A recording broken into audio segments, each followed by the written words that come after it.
नमस्कार बंधुरा आमी पृथा दुपुरेर पेट पुजो निये आबार चले एलाम।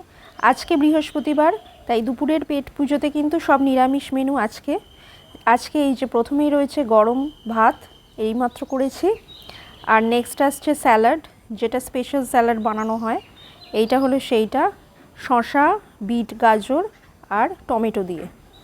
नेक्स्ट आसछे आमादेर एमनि नर्माल सैलाड जेटा एटा लेबू रयेछे और शशा रयेछे। अच्छा एरपर आसछे आजके करेछिलाम शाक भाजा। एटा हलो बेतो शाक, ठीक भाजा नय चच्चड़ी मतन करेछिलाम, बेगुन और कुमड़ो दिए करेछिलाम। बेतो शाकटा एतटा छिलो एइटुकुनि मात्र हये गेছে। এখন বেগুন আর কুমড়োটাই ভালো করে বোঝা যাচ্ছে। দেখো এইটা দিয়ে চচ্চড়ি করলে ভালোই লাগে শাক খেতে। আমার অবশ্য শাক খুব একটা পছন্দ না, আমি পালং শাক আর লাল শাকটা পছন্দ করি, বাকি শাকগুলো আমার ভালো লাগে না। তো নেক্সট আসছে মসুর ডাল। বৃহস্পতিবার অনেকে মসুর ডাল খায় না, আমিও সাধারণত করি না, কিন্তু আজকে অন্য কোনো ডাল ছিল না, মসুর ডালটাই করে নিলাম, কিন্তু পেঁয়াজ রসুন ছাড়াই করেছিলাম। অন্যদিন একটু পেঁয়াজ আর রসুন দিই অল্প করে, কিন্তু আজকে আর সেটা দিইনি, কিন্তু না দেওয়ার সত্ত্বেও ভালোই হয়েছিল খেতে। আর নেক্সট আসছে আলু দিয়ে আর কাঁচকলা আর বেগুন দিয়ে তরকারি।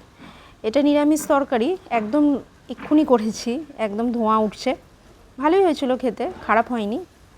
নিরামিষ খাবার বানালে কি হয় অনেক রকম করতে হয়, না হলে নিরামিষ খাওয়া যায় না।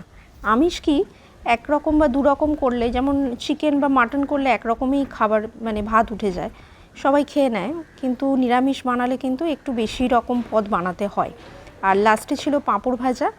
পাঁপড়গুলোকে আমি এইভাবে একটা বক্সের মধ্যে রেখে দিই, কোনো প্লাস্টিকে, অনেকে দেখি প্লাস্টিকে পাঁপড় রাখে, আমার ঠিক ভালো লাগে না দেখতে, প্লাস্টিকের ভেতরেও তো নোংরা থাকে, কিন্তু আমি এইভাবে ছোট ছোট করে পাঁপড় ভাজি, না হলে বড় পাঁপড় ভাজতে গেলে ঠিক তেলটা মানে ছড়িয়ে ভাজা যায় না, আমার অসুবিধা হয়, অনেকে হয়তো ভাজেন। তো এই ছিল আজকের মেনু। তো কালকে আবার আসবো নেক্সট মেনু নিয়ে দুপুরের পেট পুজোয়। সবাই সঙ্গে থেকো, আমার পেজটা ভালো লাগলে লাইক কমেন্ট আর শেয়ার করে দিও। আজকের মতন টাটা।